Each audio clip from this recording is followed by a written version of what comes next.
He, who cannot or will not control his thoughts and feelings, is in a bad way, for every door of his consciousness is wide open to the disintegrating activities thrown off by the minds and the emotions of other personalities.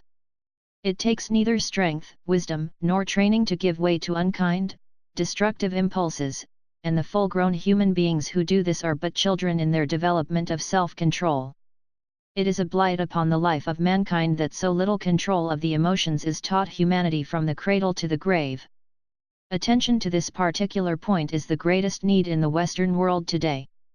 It is easy to give way to discordant thoughts, feelings, and activities, because the mass of mankind are submerged, as it were, by environment and association entirely created by themselves.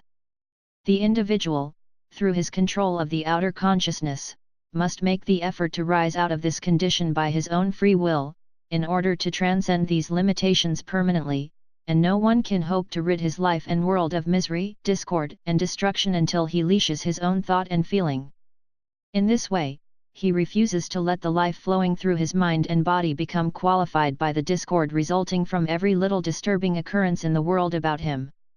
At first, such discipline does require determined, continuous effort, for the thoughts and feelings of 95% of humanity run as uncontrolled and free as a little tramp dog.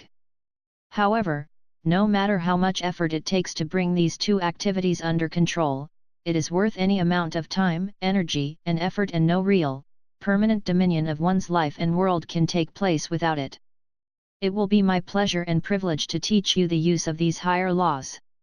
Their application and use will enable you to release true wisdom and bring about all perfection. The first step to the control of yourself is the stilling of all outer activity of both mind and body. 15 to 30 minutes at night before retiring and in the morning before beginning the day's work, using the following exercise, will do wonders for anyone who will make the necessary effort.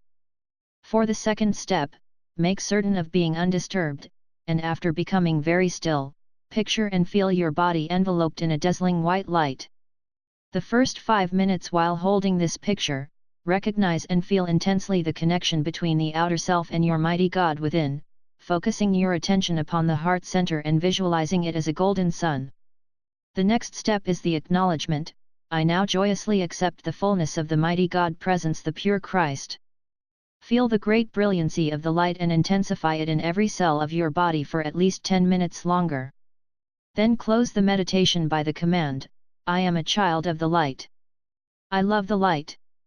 I serve the light. I live in the light. I am protected, illumined, supplied, sustained by the light, and I bless the light. Remember always, one becomes that upon which he meditates, and since all things have come forth from the light, light is the supreme perfection and control of all things. Contemplation and adoration of the light compels illumination to take place in the mind, health, strength, and order to come into the body, and peace, harmony, and success to manifest in the affairs of every individual who will really do it, and seeks to maintain it. All the way down the centuries, in every age, under every condition, we are told by all who have expressed the greater accomplishments of life, that the light is supreme, the light is everywhere, and in the light exist all things. That truth is just as true today as it was 1,000,000 years ago. As far back as there is any record of humanity, the wise and great ones of all ages are portrayed with a radiation of light about them emanating from the head and body of each. This light is real, just as real as the electric lights in your homes. The day is not far distant when machines will be constructed to reveal the emanation of light about every individual, to the physical sight of anyone who cares to observe it. Such a machine will also show the contamination or discoloration that becomes a cloud around the light of God, which the personal self generates through discordant thought and feeling. This and this only is the way by which the energy of the great life stream is misused and wrongly qualified. If you will practice this exercise faithfully and feel it in every atom of your mind and body, with deep, deep intensity, you will receive abundant proof of the tremendous activity, power, and perfection that abides and is forever active within the light.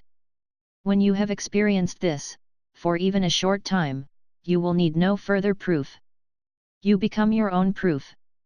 The light is the kingdom. Enter into it and be at peace. Return to the Father's house. After the first 10 days of using this exercise, it is well to do it 3 times a day, morning, noon, and night. We often hear the complaint, "Oh, I cannot give all that time."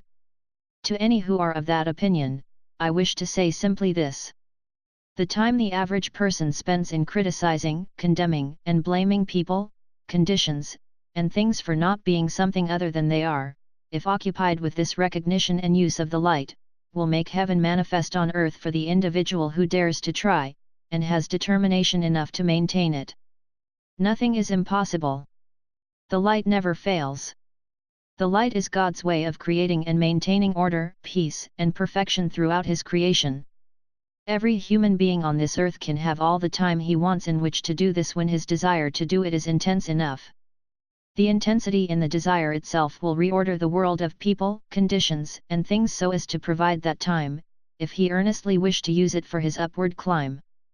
No person in the world is an exception to that law, for the intense desire to do anything constructive, when it becomes intense enough, is the God power that releases the energy necessary to create and express the thing desired.